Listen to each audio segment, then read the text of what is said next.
They gathered to remember a fallen police officer today, 44 years after Sergeant Charles Handorf was killed in the line of duty. 9 on your side's Tom McKee is live with how Handorf is being remembered by family, friends, and fellow officers. Tom. Well, Sergeant Charles Handorf was shot to death in 1974, and basically they gathered to memorialize him today. His name's on the police memorial right here. Sergeant Charles Handorf and family and friends have gathered at that Price Hill event for many, many years to remember him, and as I said, today is no exception.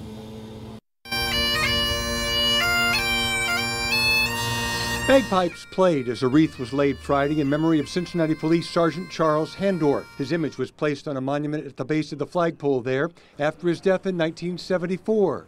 Dozens of police officers and friends gathered for a brief service. Nick Handorf, now 72 years old, remembers his oldest brother fondly. All of us gathered here shows that an ordinary man from humble beginnings can inspire respect and love.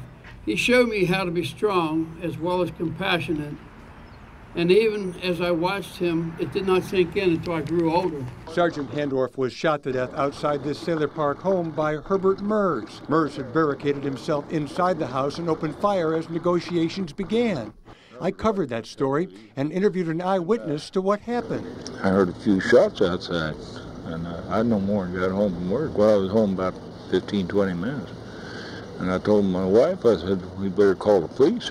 Fellow officers were stunned at the loss, and there was a long procession of police vehicles for the funeral. He had everything that would be to be a good policeman. And I think the city is at a great loss by losing Sergeant Handorf. Friday's service had the same solemn tone. He was not perfect, but he was a perfect example of what a man can be. Sergeant Handorf carried a poem with him on duty called The Indispensable Man. It talks about putting your hand in a bucket of water. You can splash all you want when you enter and may stir up the water galore, but stop and you will find in no time that looks quite the same as before.